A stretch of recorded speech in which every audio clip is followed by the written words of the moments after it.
can you use the chakras, the electrical systems of the body? Well, so we have to amplify those systems. So if, let's say that you have your power, you can do visually, with visualization, meditation, whatever brings up the powers, various colors you can use, the colors of the chakras, and amplify those, if you will. So there's certain people that want to be more clairaudient, we call it hearing. They can bring more energy up to the blue throat chakra and expand that in some way. Have blue all around them. I have often told people if they want to really perfect the clairaudience, put blue clothes on, have blue around your house. Keep on looking at the blue. Look at the blue seaside. Have blue around. Same with healing. A lot of green light, a lot of green things in the house, the place you're going to. Very healing colors. And really, in a way, not only seeing them, but with meditation, with your mind, if you will, blend in with those colors, works, and amplify them. It depends again on what you want to do. So the healing is one way, clairaudience one way, your vision, in different color as well, the indigo. So it all depends how you want to accentuate and run your current, and I call it running your current or running your power up to each various chakra. Learn the different frequencies of each chakra, learn the colors of each chakra. Really learn, if you will, the properties of each chakra. I think that's the responsibility that everybody has, especially mediums or psychics who do this work.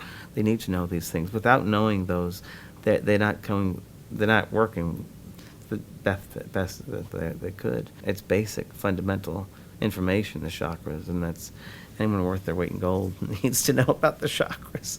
I feel inadequate in that I don't know enough about the chakras, that I really should know more. But basics for basic mediumship, you have to know the electromagnetic system of the body. I do believe you can overstimulate them. I think they can, in different ways, I think you can. And I think if you work too much, certain times you can deplete certain areas. I think diet is a part of it as well. I think that everything should be done in moderation. I think we have to be very, very aware that this is a system we have which is interdependent upon the other. So the emotional, the mental, the spiritual, the physical, I think it's all interdependent. And I think that all those systems need to be working at optimum to do the work of the spirit, I believe. I believe the heart chakra, for me, I love the heart chakra, it resonates with me. The heart to me is where the seat of the soul sits. And I do believe that so much, the most powerful energy we have is love.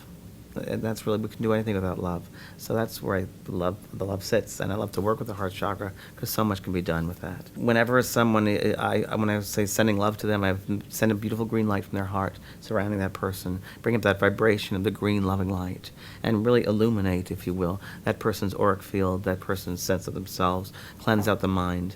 Love, it's the most important thing. It's healing. So I work with that a lot. I do. Whenever I'm doing healing work in a session, in a workshop, I will also fill the room beforehand with this green light, whether I do it myself or have the students do it. And we work on that vibration, at that frequency. It's important. So many times I'll talk about people who come to my workshops. A lot of people tend to be in their heads, and they tend to be in the critical brain, the critical mind, where everything has to be analyzed, critiqued, and so forth. And they can't really do this work, a sensitive's work, when you're in the head so much, because this is not that type of work. It's really emotional. It's feeling, if you will, sensing. So when you're in the head, it's hard to receive it. So you have to bring that energy, if you will, down to your heart space. I call it the heart space, and connect with another person's heart space and see their truth. Get that sense of knowingness with them, with the heart. And everybody shares a commonality. So there's a commonality that we share, which is love. And if we can tune into that vibration, that love, like what do you love about that other person? What qualities? What aspects? We all know that they have that. We all feel joy. We feel things. So that's the first basic place to acknowledge another is love, is through the heart space. I think this is one of many, many great schools of learning, that this earth world is really one of many, many galaxies, solar systems, planets, schoolrooms to come back to. And I think souls can choose where they come back to based upon the lessons that they have to learn to evolve, if you will.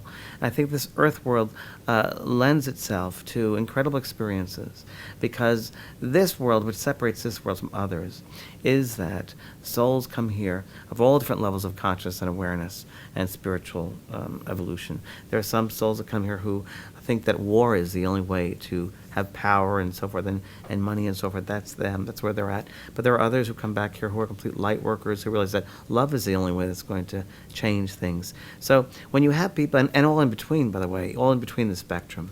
So when you have souls that come to one place, and they have all these different belief systems and loves of evolution, you will, of course, then have various scenarios which take place.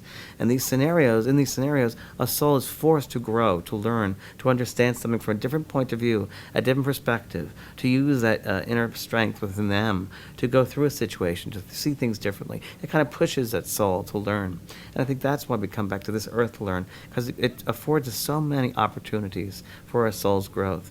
I think if we came back here with the awareness completely, in the open mind, if you will, completely aware of who we are, we wouldn't learn as much. We would be so, in a way, if we remembered our past, let's say, and we'd come back here, be so maybe so obsessed with how we did something in the past, or how we didn't do something in the past, or how we hurt somebody in the past, that we wouldn't be able to live this life now in this classroom and work this way. So I think that we start with a clean slate, if you will, in the memory. And I think that it's really also a journey here on this earth world to understand ourselves and to love ourselves, to go through the discovery of love, self-love, and recognize that within each other. I think that's one of the reasons we come back here as well, those lessons. I think that we as a human species evolve, we as spiritual people evolve, so I think there's an evolution that happens. And I think that mediumship has been around for a long, long time, of course, but now it's become much more in the mainstream. And that is because everybody has experiences, and now people are able to talk about those experiences, where before they were in the closets. I can't talk about those things, it's scary, that's stuff spooky. Now everybody can talk about deja vu, or my mother that passed over, I just saw her, or that bird that reminds me of a relative that passed, or I felt them next to me. It's okay now because everybody has experiences, and it's being acknowledged. And we know this is true. We know this is true, that it's out there, that's mainstream, because we have TV shows, books, movies, and total interest in the paranormal. And so that proves that there's an underlying interest in this. Now, where does that come from? Well, I do believe, number one, every single person, as human beings, we share two commonalities. The first is birth, and we've been through that, so we know a little bit about that. And the other is death. And everybody wants to know as much as they can, what happens to you when you leave this body? Is there a place after this? Where do we go to? Is there a heaven or hell? Whatever it is. What's that like? So now is the time, in the evolutionary time here we have on this earth, we're able to ask those questions, and it's okay to think these things, be curious, natural curiosity, and you're not looked upon like, oh, you're a weirdo for this sort of thing, or oh, you're strange to have these thoughts or these experiences, because now we all have them. It's commonplace now, which is great, because now we can, through this, eliminate the fear of death.